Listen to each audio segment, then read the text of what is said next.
The rain came down in sheets that night, turning the streets of New Orleans into rivers of reflection. Thunder rolled across the sky like drums announcing the end of something, though Marcus Reed did not yet know what. He stood alone in Soul Flame, his small restaurant on the corner of Magazine Street, wiping down the last table with hands that had known both triumph and defeat. The cloth moved in slow circles across the worn wood, a rhythm he had performed 10,000 times before, though tonight it felt like a farewell. 3 months. That was all the time the bank had given him. 3 months to conjure a miracle from empty tables and unpaid bills. The electricity would be cut off next week. The lease would expire in 60 days. And Soul Flame, the dream he had built from nothing, would become nothing once again. Outside, the storm hammered against the windows like fists, demanding entry. Marcus folded the cloth and set it on the counter, looking around at the restaurant that had been his whole world. The walls were covered with photographs of neighbors and strangers who had become family over the years. Miss Claudette, who came every Sunday after church. Old Jerome, who played harmonica on the corner and ate for free because Marcus could not bear to see hunger in those weathered eyes. The Torres family, who celebrated every birthday here because, as Maria Torres once said, Soul Flame made them feel like they belonged. But belonging did not pay the bills. Love did not keep the lights on. And now the storm outside seemed determined to wash it all away. Marcus turned off the last light in the dining room, leaving only the glow from the kitchen. He should go home. He should lock the door and walk away before the rain soaked through his jacket. But something held him there in the darkness, listening to the thunder. Perhaps it was stubbornness. Perhaps it was the refusal to accept that 3 months was all he had left. Or perhaps it was simply that Soul Flame was the only home he truly had, and he was not ready to say goodbye. That was when he saw the headlights. They came down the street at an angle, weaving like a drunk man trying to find his way home. Marcus moved to the window, pressing his face against the glass. The car was expensive, sleek and black, the kind of vehicle that did not belong in this neighborhood. It swerved once, twice, then careened toward the deep drainage ditch that ran along the edge of the road. Marcus was already moving before the crash came, yanking open the restaurant door and running into the deluge. The rain hit him like a cold fist, stealing his breath. Thunder exploded overhead as he ran toward the ditch where the car had come to rest, its front end submerged in rushing water. The driver's side door was half open, and through the rain-streaked window, Marcus could see a figure slumped over the steering wheel. He did not think. He did not calculate the risk or weigh his options. He simply grabbed the door and pulled. The man inside was unconscious, his face pale in the lightning flashes. Blood trickled from a cut on his forehead. Marcus got his arms under the stranger's shoulders and hauled him from the car, dragging him through the water and back toward the restaurant. The man was heavy, deadweight in Marcus's arms, and the rain made everything slippery. But Marcus had spent years lifting 50-pound bags of rice and hauling crates of vegetables. His body knew how to carry weight. He kicked open the restaurant door and pulled the man inside, laying him on the floor near the kitchen where the warmth still lingered from the day's cooking. The stranger's breathing was shallow but steady. Marcus grabbed clean towels and pressed one against the head wound, then another under the man's neck. He built up the fire in the old wood-burning stove he used for ambiance, pulling the stranger closer to its warmth. Then he did what he always did in moments of crisis. He made coffee. The rich smell of chicory and dark roast filled the small space as Marcus worked. He found blankets in the storage closet, the ones he kept for the occasional homeless person who needed a warm place to sleep. He wrapped the stranger in layers of wool and cotton, checking his pulse, watching his chest rise and fall. The man's clothes were expensive, Marcus noticed. Hand-tailored suit, Italian leather shoes, a watch that probably cost more than Soul Flame's entire inventory. But wealth could not protect you from a storm. Money could not keep your car on the road or your head from hitting the steering wheel. The stranger's eyes fluttered open just after midnight. They were gray, the color of smoke, and they focused on Marcus with confusion and something that might have been fear. Marcus held up his hands in a gesture of peace. "You're safe," he said quietly. "You had an accident. I brought you inside." The man tried to sit up, winced, and fell back against the blankets. "Where am I?" "Soul Flame. My restaurant." "Well, my restaurant for another 3 months, anyway." The stranger looked around, taking in the dim kitchen, the photographs on the walls, the old stove radiating heat. His gaze returned to Marcus. "You pulled me out. Water was rising. Couldn't leave you there." "Why not?" The question caught Marcus off guard.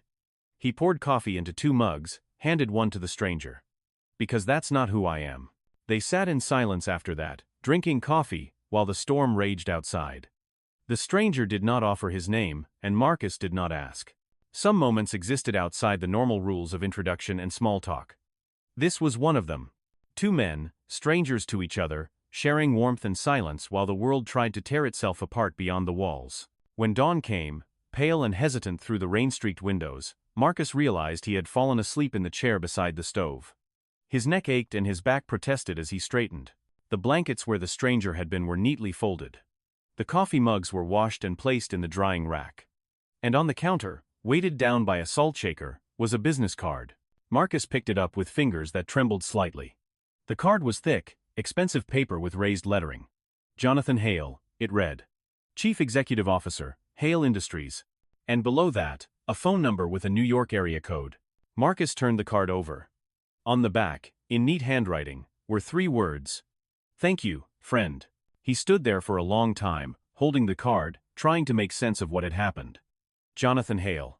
The name was familiar, though Marcus could not place it at first. Then it came to him. Hale Industries was one of the largest conglomerates in America. Real estate, technology, manufacturing. And Jonathan Hale was its billionaire founder, a man whose net worth was measured in numbers so large they lost all meaning. Marcus set the card down and laughed, a sound without humor. Of course. Of course the man he saved would turn out to be a billionaire. Because that was how his luck ran lately. He could not catch a break, but he could catch a billionaire in a rainstorm. He could not save his restaurant, but he could save a man who probably had 12 other cars just like the one now sitting in the drainage ditch. He tucked the card into his pocket and went to work preparing for a day that might bring 5 customers if he was lucky. The card stayed in his pocket for 3 days, a piece of thick paper that seemed to grow heavier with each passing hour. Marcus took it out sometimes, stared at the name, and wondered, what would happen if he called? Would the billionaire even remember that night? Or had it been just another forgettable moment in a life full of moments, erased by the morning and replaced by more important things? On the 4th day, Marcus did not have to wonder anymore. He was in the kitchen, preparing red beans and rice for the lunch service that would probably consist of Miss Claudette, and maybe old Jerome if he was feeling hungry. The lunch rush, such as it was, would not start for another hour. So when he heard the sound of car doors closing outside, Marcus did not think much of it. Probably someone lost, looking for directions. Then the door opened, and Jonathan Hale walked in. He looked different in daylight, dressed in a charcoal suit that probably cost more than Marcus's car. His gray eyes were sharp and clear, no trace of the confusion Marcus had seen that stormy night. Behind him came a woman in her 30s, carrying a leather portfolio, her expression professional and unreadable. They stood in the doorway of Soulflame like visitors from another world, which, Marcus supposed, they were.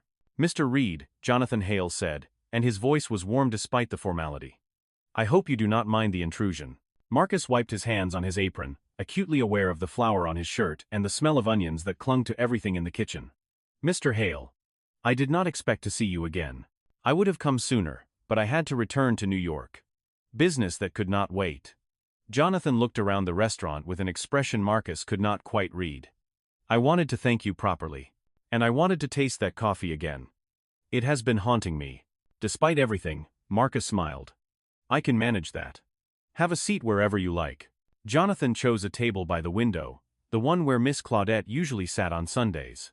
His assistant remained standing, her eyes scanning the room with the practiced efficiency of someone whose job was to notice everything. Marcus brought coffee in his best mugs, the ones without chips, and poured with hands that were steadier than he felt. The beans are from a local roaster, Marcus said as Jonathan lifted the cup to his lips. Chicory blend, New Orleans style. Most people find it too strong. Jonathan took a sip, closed his eyes, and smiled. It is perfect. Just like I remembered. He set down the cup and looked at Marcus with those smoke-colored eyes. Sit with me, please. Marcus hesitated, then pulled out a chair. The assistant shifted uncomfortably, but said nothing. I had you investigated, Jonathan said, and Marcus's stomach dropped. Please do not be offended.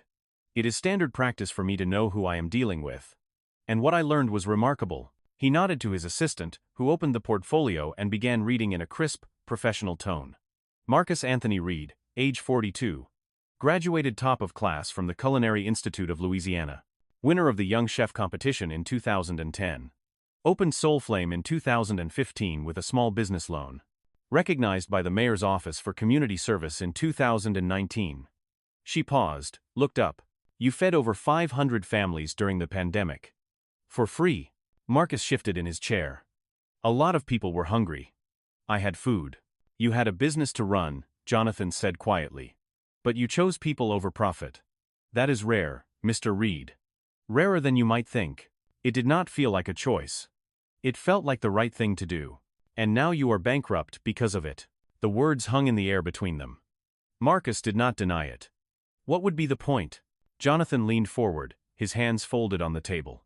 I want to make you an offer. Hale Industries will invest in Soulflame. We will clear your debts, renovate the restaurant, and provide capital for expansion. In return, we want to create a model for community-centered dining. A place where good food and social responsibility meet. You will remain as chef and creative director. Full control of the menu and the vision. Marcus stared at him. The offer was everything he needed and everything he feared. What is the catch? No catch. Just partnership. We provide resources, you provide expertise and heart. Hale Industries gets positive publicity and a proof of concept for future investments in community development. You get to save your restaurant and feed your neighborhood. And when your publicity fades? When the tax breaks run out, or the model does not perform the way your spreadsheets predict. What happens to Soulflame then? Jonathan's expression did not change, but something flickered in his eyes. Respect, perhaps. Or recognition. You do not trust me.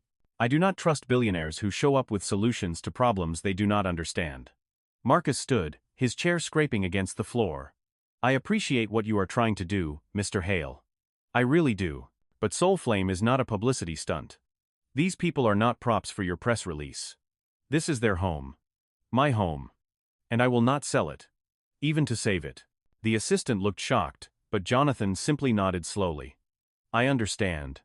Thank you for the coffee, Mr. Reed. It was as good as I remembered. They left in their black cars, and Marcus returned to his kitchen, his hands shaking with anger and regret and something else he could not name. Outside the window, the sky was darkening again. Another storm was coming. The neighborhood noticed, of course. In a community where everyone knew everyone else's business, the arrival of luxury cars did not go unnoticed. By evening, Miss Claudette was at the door with questions. By the next morning, the whispers had started. Marcus Reed was selling out. Marcus Reed was bringing in outside money. Marcus Reed was going to turn Soulflame into some fancy place where regular folks would not be welcome anymore. He tried to explain, but explanations sounded like excuses. He tried to ignore it, but silence sounded like admission. The restaurant that had been a gathering place became a source of division. People who had supported him for years looked at him with suspicion. Maria Torres stopped bringing her children. Old Jerome found a new corner to play his harmonica. And through it all, Marcus cooked. He came in before dawn and left after dark, preparing food that fewer and fewer people came to eat. The bank sent letters. The electric company sent warnings. And still Marcus cooked, because cooking was the only thing that made sense anymore. Jonathan Hale called twice. Marcus did not answer. What was there to say? I was wrong. I need help after all.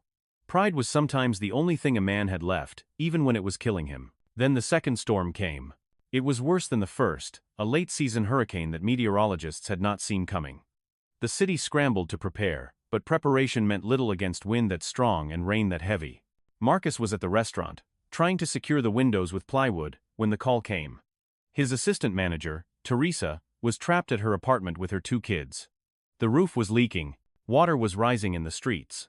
I am coming to get you, Marcus said, already grabbing his keys. Marcus, you cannot. The roads are flooding. I will be there in 20 minutes. Pack light. He made it in 30, driving through water that reached halfway up his doors. Teresa and her children were waiting on the second-floor balcony, soaked and terrified. Marcus got them into his car, drove back through streets that had become rivers, and brought them to Soulflame. The restaurant sat on higher ground, built in the old way with a raised foundation that had survived storms for 80 years. They made it inside just as the power went out. Marcus lit candles, started the wood stove, and began cooking by firelight. If they were going to ride out a hurricane, they were going to eat well doing it. He made gumbo from memory and instinct, the kind his grandmother had taught him to make when he was 10 years old. Teresa's children watched with wide eyes as Marcus moved through the dark kitchen like a dancer who knew every step by heart. Other people came as the night wore on. Neighbors who had nowhere else to go. Strangers who saw the light in the window. Marcus fed them all. He used up his reserves, his emergency supplies, everything he had been saving for the lunch service that would never come now. And he did it without hesitation, because this was what Soulflame had always been about. Not profit. Not success. Just shelter and warmth and food for people who needed it. The roof started leaking around midnight. Marcus was on a ladder trying to place buckets when he heard Teresa scream. A section of the ceiling had given way in the storage room. Marcus ran, pulling her away just as another section collapsed. The beam caught his shoulder, driving him to his knees. Pain exploded through his body, white-hot and consuming. Someone called 911, but the emergency services were overwhelmed. Someone else fashioned a sling from a tablecloth. Marcus sat on the floor, his shoulder screaming, and watched water drip through holes in his ceiling. Through the pain and exhaustion, a terrible clarity came to him. This was the end. Even if the building survived the night, he did not have the money to repair this damage. The insurance had lapsed 2 months ago. Soulflame was finished. That was when Jonathan Hale walked through the door. He was soaked to the bone, his expensive suit ruined, his hair plastered to his head. No assistant this time. No portfolio or business proposal. Just a man in a storm, carrying 2 bags of supplies from a convenience store that was probably price gouging in the emergency. "Your manager called me," he said, setting down the bags. "Batteries, flashlights, first aid supplies. She found my number in your desk. I hope that is all right."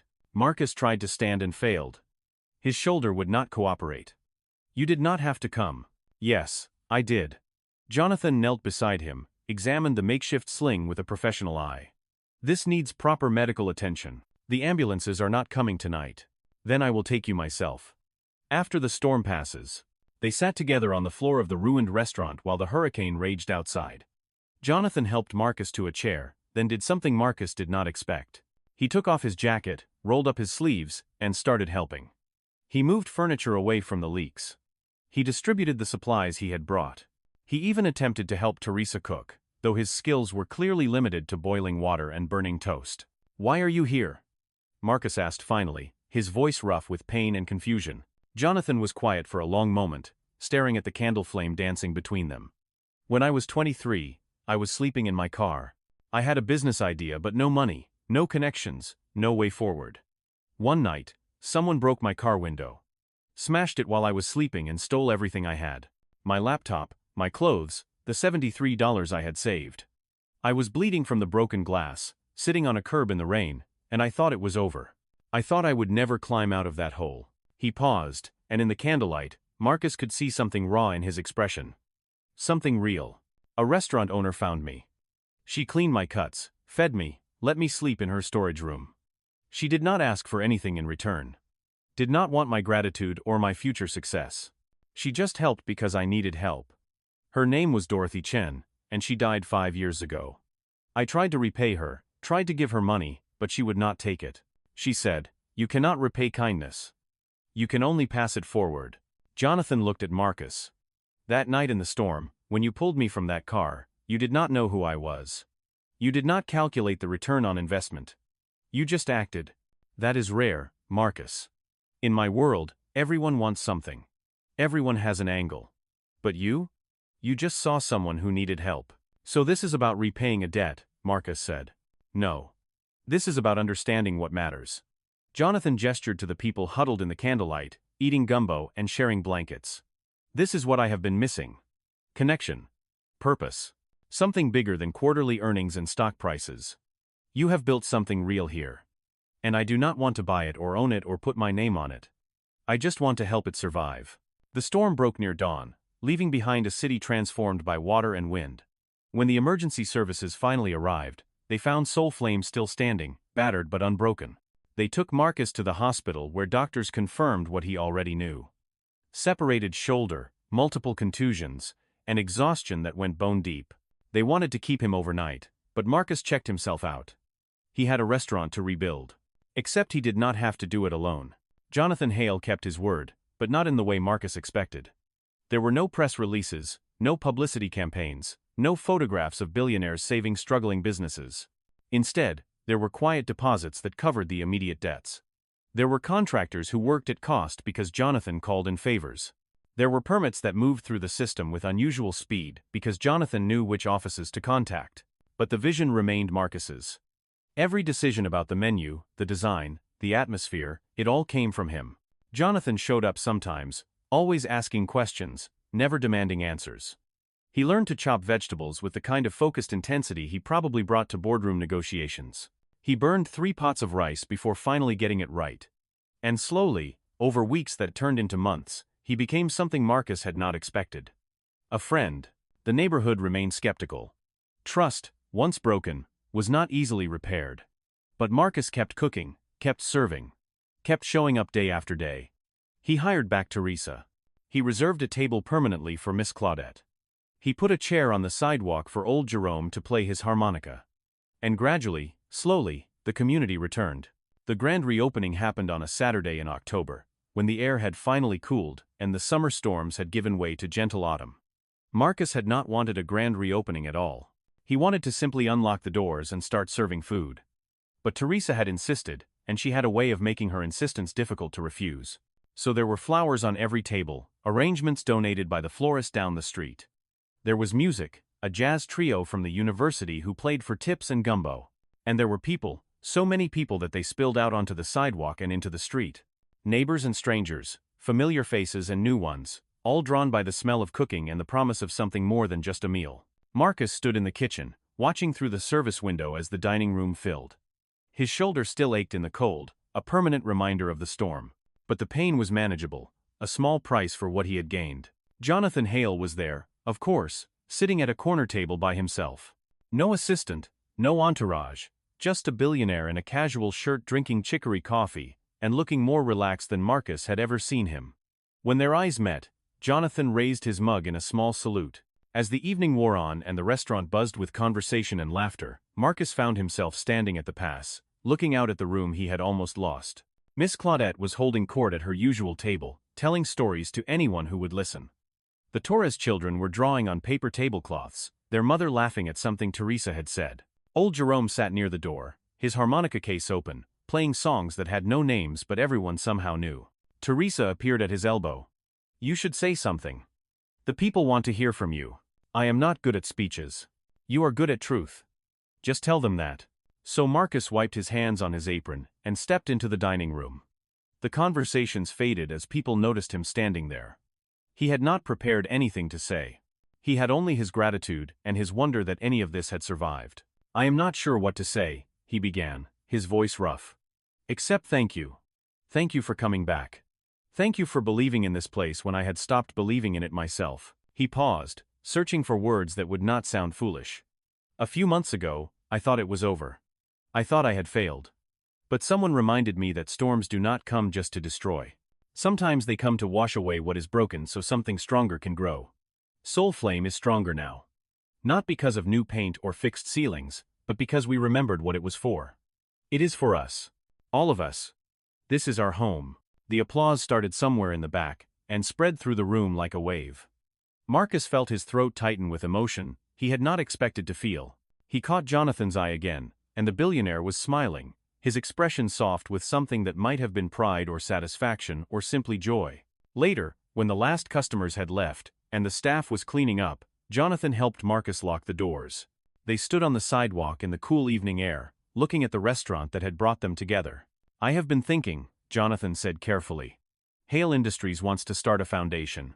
Community investment, small business support, that sort of thing. We need someone to run it. Someone who understands what communities actually need, not what consultants think they need." Marcus looked at him. "You are offering me a job? I am offering you a partnership. Keep Soul Flame. Run it the way you always have. But help us identify other places like this. Other people like you, and give them the support they need to survive. No strings, no publicity requirements. Just real help for real people." That sounds too good to be true. Most good things do. But sometimes they are true anyway. Jonathan extended his hand. "What do you say, friend?" Marcus took his hand, felt the firm grip of someone who meant what they said. "I say, let us see what happens." What happened over the next year surprised everyone, including Marcus. The foundation quietly supported 12 small businesses in 6 cities. Soul Flame became not just a restaurant but a training ground, where young chefs learned not just cooking but community building. Marcus appeared on panels and gave talks, always uncomfortable with the attention but determined to tell the truth about what it took to survive in a system designed for failure. And Jonathan Hale, the billionaire who had everything, discovered what he had been missing. Purpose beyond profit. Connection beyond contracts. The simple satisfaction of knowing that his wealth could mean something more than numbers in an account. They took walks sometimes, the unlikely pair of them, through neighborhoods neither would have visited alone. They argued about politics, and laughed about Jonathan's continuing inability to properly season a pot of beans. And sometimes, on quiet evenings when the restaurant was closed and the streets were empty, they sat together in Soulflame and drank coffee in comfortable silence. The awards came eventually, though Marcus cared little for them. Community Leader of the Year. Social Entrepreneur Award. A feature in a national magazine with the headline "The Chef Who Fed His City." But the recognition that mattered most came from Miss Claudette, who told him one Sunday after church that Soulflame felt like home again. That was all he had ever wanted. On the anniversary of the storm that changed everything, Marcus stood in his restaurant and looked at the new sign above the door. Soulflame, it read, in letters that glowed warm in the evening light. And below it, a phrase that Teresa had suggested, and Jonathan had paid for, where every storm ends with warmth. It was true, Marcus thought. Not because storms never came, but because warmth was always waiting on the other side. Sometimes it came from a wood stove and chicory coffee. Sometimes it came from the kindness of strangers who became friends. And sometimes, just sometimes, it came from rain and thunder that brought exactly the right person to exactly the right place at exactly the right time. The door opened, and the evening's first customers came in from the street. Marcus smiled and welcomed them home. Because that was what Soulflame was, what it had always been meant to be. Not just a restaurant, but a reminder that even in the darkest storms, even when everything seemed lost, there was always light waiting to be found. You just had to be willing to open your door and let it in. And Marcus Reed, the chef who had saved a stranger and been saved in return, would spend the rest of his days making sure that door stayed open for anyone who needed warmth, food, and the simple kindness of being welcomed home.